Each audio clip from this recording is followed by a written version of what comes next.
السلام علیکم ناظرین۔ اسلامی سال کے 4 ایسے مقدس مہینے جن میں بے حد راز پوشیدہ ہیں، ان 4 میں سے ایک محرم کا مہینہ بھی ہے۔ کیا آپ نے کبھی سوچا ہے کہ آخر محرم کا مہینہ اتنا مقدس کیوں ہے؟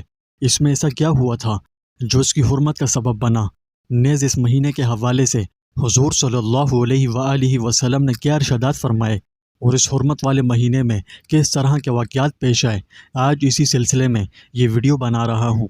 محرم ہجری سال کا پہلا اور مقدس مہینہ ہے۔ مسلمانوں کے نئے سال کی ابتدا اسی مہینے سے ہوتی ہے۔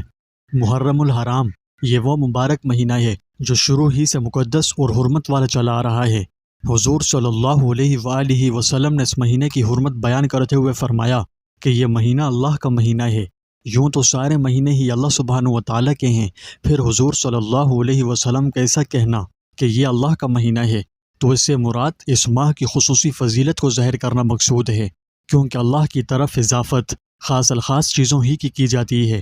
نیز اللہ کی طرف اس مہینے کے منسوب کرنے کا ایک مطلب یہ بھی بیان کیا گیا ہے کہ اس سے اس بات کی طرف اشارہ ہے کہ اس ماہ کی حرمت اللہ کی طرف سے ہے، کسی دوسرے کو یہ اختیار نہیں کہ اس کی حرمت کو بدل ڈالے، جیسا کہ دور جاہلیت میں ہوا کرتا تھا کہ وہ جب چاہتے ماہ محرم الحرام کو اپنے لیے حلال کر لیتے اور اس کی جگہ سفر کو حرمت والا بنا دیتے، تو گویا اللہ کا مہینہ کہہ کر اس امر کی طرف اشارہ کر دیا گیا ہے کہ اس میں کسی کو تبدیلی اور ترمیم کرنے کا حق حاصل نہیں ہے۔ اسی سلسلے میں سورہ توبہ کی آیت نمبر 36 میں اس بات کا ذکر کرتے ہوئے فرمایا کہ مہینوں کی گنتی اللہ کے نزدیک اللہ کی کتاب میں 12 مہینے ہیں۔ جس دن سے اس نے آسمانوں اور زمین کو پیدا کیا ان میں سے 4 مہینے حرمت والے ہیں، یہی سیدھا دین ہے، سو ان میں اپنی جانوں پر ظلم نہ کرو اور مشرکوں سے ہر حال میں لڑو جیسے وہ ہر حال میں تم سے لڑتے ہیں، اور جان لو کہ اللہ متقی لوگوں کے ساتھ ہے۔ اس آیت کا اصل مقصد یہ ہے کہ جب سے آسمان اور زمین کی تخلیق ہوئی ہے اس وقت سے یہ 4 مہینے محترم اور حرمت والے چلے آ رہے ہیں۔ ان 4 مہینوں کے نام یہ ہیں: ذوالقعدہ، ذوالحجہ، محرم اور رجب۔ فرمایا تم ان مہینوں کے بارے میں اپنے اوپر ظلم نہ کرو۔ ناظرین، حضرت ابراہیم علیہ السلام کے وقت سے قمری یعنی چاند کے 4 مہینوں کو حرمت والے مہینے سمجھا جاتا تھا۔ ان 4 مہینوں میں جنگ کی ممانعت تھی۔ عرب کے بت پرستوں نے اگرچہ بت پرستی شروع کر کے حضرت ابراہیم علیہ السلام کے دین کو بہت کچھ بدل ڈالا تھا، لیکن ان مہینوں کی حرمت کو سبھی تسلیم کرتے تھے اور ان میں جنگ کرنے کو ناجائز سمجھتے تھے۔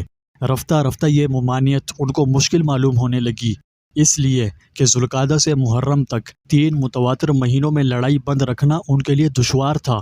چنانچہ اس مشکل کا حل انہوں نے یہ نکالا کہ وہ کسی سال میں یہ کہہ دیتے کہ اس مرتبہ سفر کا مہینہ محرم سے پہلے آئے گا، یا محرم کے بجائے سفر کے مہینے کو حرمت والا مہینہ سمجھا جائے گا۔ چنانچہ اس طرح وہ محرم کے مہینے میں لڑائی کو جائز قرار دیتے تھے۔ اس کے علاوہ بعض روایات سے معلوم ہوتا ہے کہ حج چونکہ مختلف موسموں میں آتا تھا، اس لیے بعض مرتبہ وہ موسم ان کی تجارت کے لیے سازگار نہیں ہوتا تھا، تو وہ حج ذوالحجہ کے بجائے کسی اور مہینے میں کر لیتے تھے، اور اس کے لیے انہوں نے قبیصہ کا ایک حساب بھی گھڑ لیا تھا۔ یوں ان لوگوں نے پورا کیلنڈر ہی بگاڑ رکھا تھا، لیکن مہینوں کے عدل بدل اور الٹ پھیر سے گزرتے ہوئے بالآخر قدرت خداوندی سے سن 10 ہجری میں کیلنڈر واپس اپنی اصلی حالت پر پہنچ گیا تھا۔ رسول اللہ صلی اللہ علیہ وآلہ وسلم نے حجۃ الوداع کے موقع پر فرمایا تھا کہ زمانے کی یہ تقویم یعنی کیلنڈر پورا چکر لگا کر ساری غلطیوں اور ترامیم میں سے گزرتے ہوئے اب ٹھیک اسی جگہ پر پہنچ گئی ہے جس پر اللہ نے آسمانوں اور زمین کو پیدا کیا تھا۔ ناظرین، قابل غور بات یہ ہے کہ گزشتہ آیت میں وقت کی پیمائش کا قدرتی طریقہ قمری تقویم کو کہا گیا ہے، نہ کہ شمسی کو۔ انہی مہینوں کا مسلمان اپنے روزوں، حج، عید اور تمام معاملات میں اعتبار کرتے ہیں۔ شمسی مہینوں کے اعتبار سے ایک سال 365 دن اور ایک دن کا چوتھا حصہ ہوتا ہے، جبکہ قمری چاند والے مہینوں کو کہتے ہیں۔ قمری مہینوں کا سال 360 دن سے کچھ کم ہوتا ہے، یعنی جتنے دن چاند کم ہو۔ قمری سال اکثر 354 دن کا ہوتا ہے، اور ایک ماہ کی مدت ایک ہلال کی رویت سے لے کر اگلے ہلال کی رویت تک ہے، اور یہ مدت کبھی 30 دن تو کبھی 29 دن ہوتی ہے، نہ 29 دن سے کم اور نہ 30 دن سے زیادہ۔ ایسے جب 12 مہینے گزر جائیں تو یہ ایک سال کی مدت ہے۔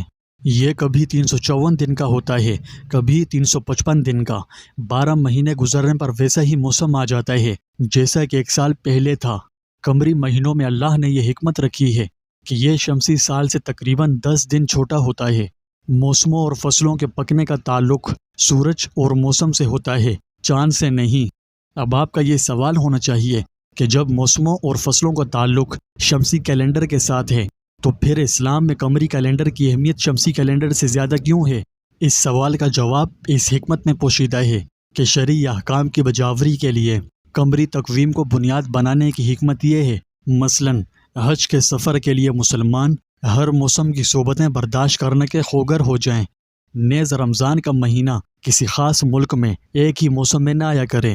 ایسا نہ ہو کہ ایک ملک میں روزے ہمیشہ سرد موسم اور چھوٹے دنوں کے آیا کریں اور دوسرے ملک میں گرم موسم اور بڑے دنوں کے آیا کریں۔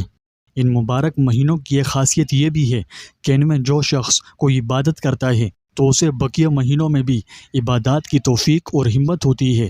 اسی طرح جو شخص کوشش کر کے ان مہینوں میں اپنے آپ کو گناہوں اور برے کام سے بچائے تو باقی سال کے مہینوں میں بھی اس کے لیے ان برائیوں سے بچنا آسان ہو جاتا ہے۔